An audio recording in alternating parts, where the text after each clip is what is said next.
Welcome to the Explainer. Today, we're digging into a book that's about 3,000 years old. But here's the twist. We're not going to treat it like some dusty old fortune-telling tool. Nope. We're going to look at it as a practical, hands-on manual for life. So, can a book that old really help with our problems today? It's a fair question, right? Well, we're about to find out. We're going to see how the Ching, you might know it as the Book of Changes, actually gives us these incredible patterns for navigating everything from our careers and personal crises to just, growing as a person. So here's how we're going to break it down. We're going to journey through a few key concepts, starting with our own inner character, then moving on to how to handle a real crisis, and finally, what it means to achieve something the book calls luminous action. And don't worry, we'll wrap it all up with a simple toolkit you can actually use. First things first, what even is the I Ching? The biggest misconception is that it's all about predicting some fixed destiny, but that's not it at all. Think of it more like a guide to understanding this very moment, right now, so deeply that you're actually empowered to create a better future for yourself. The I Ching is really clear about one thing. Everything, and I mean everything, starts from within. So that's where we're going to start too, by talking about building a solid inner foundation. And to make this real, we'll look at the story of a professional who was facing a huge career choice. All right, our first big idea comes from something called hexagram 2, or kun. Kun is all about this receptive, quiet, but incredibly powerful strength, kind of like Mother Earth. Its core idea is to be straight, square, and great. What does that mean? Well, straight is your inner integrity. Square is your outward conduct, how you treat people, and great is your vast potential. The really cool part? The I Ching says these things are innate. They're already in you. You don't have to force them. And that brings us to a real-world example. The source material calls her Sister Ding. She's a high-level manager at a big international company, really respected. But she hits a major crossroads. She gets this offer to lead a massive expansion into mainland China, and she's just not sure what to do. So she consults the I Ching. Now, this is where it gets really interesting. The I Ching didn't spit out a simple yes or no answer. It didn't predict her future. Instead, it acted like a mirror. It just reflected her own strengths back at her. The message was basically, your success isn't about this job or that location, it's about you, your character. As long as she kept acting with that integrity she already had, success would follow naturally. It didn't matter where she was.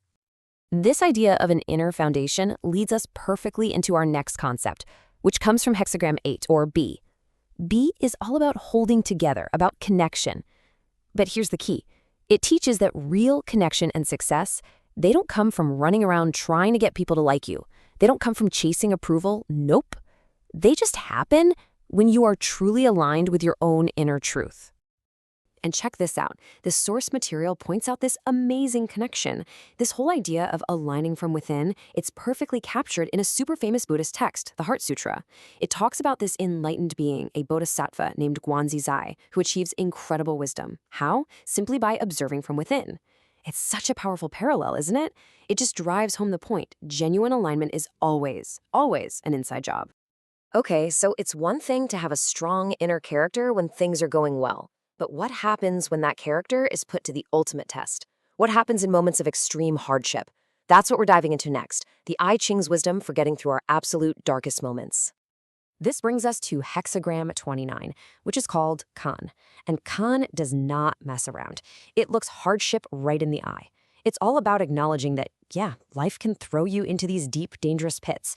But here's the critical part. It is not a message of despair. Far from it. It actually teaches that even when you're at rock bottom, you can still make small, meaningful gains, as long as you keep acting with sincerity and integrity. And to understand this, we have to look at the incredibly powerful story of a man named Lin Hengwa. His son was Dr. Lin Chengwei, the very first doctor in Taiwan to die from SARS. Now, after his son's death, the government wanted to honor him, to call him a hero. But his father, Lin Hengwa, said no. Why? Because he felt that calling his son a hero was just a convenient way to sweep the real problem under the rug, the systemic failures that actually led to his death. So he chose an unbelievably difficult path. He decided to sue the government, not for money, not for revenge, but for the truth.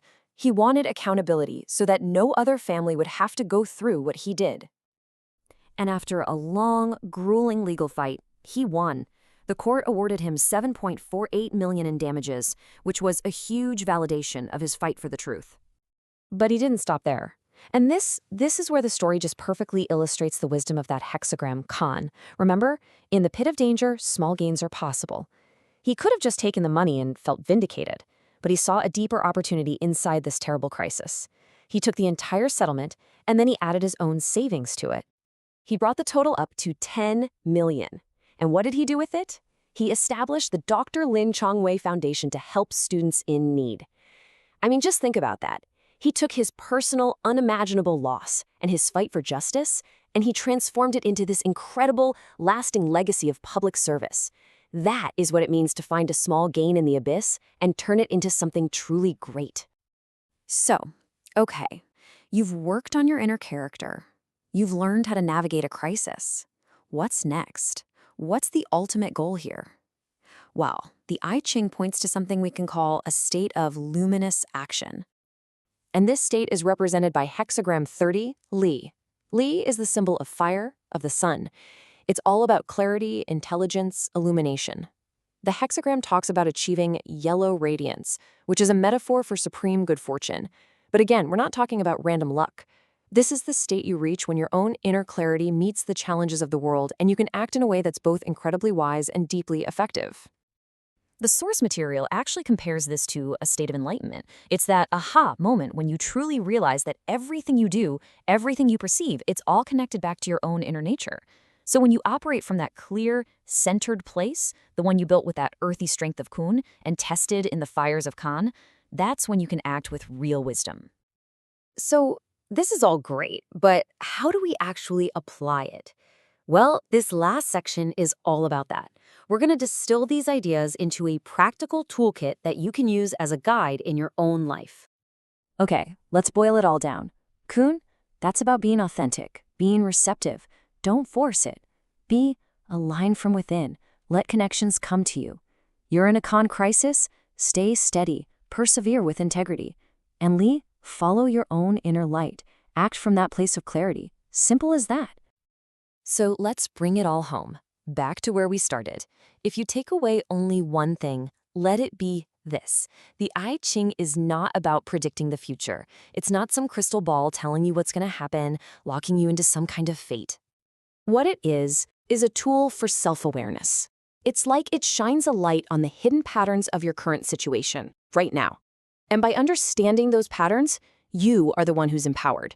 You get the clarity to make the choices that will create the future you actually want.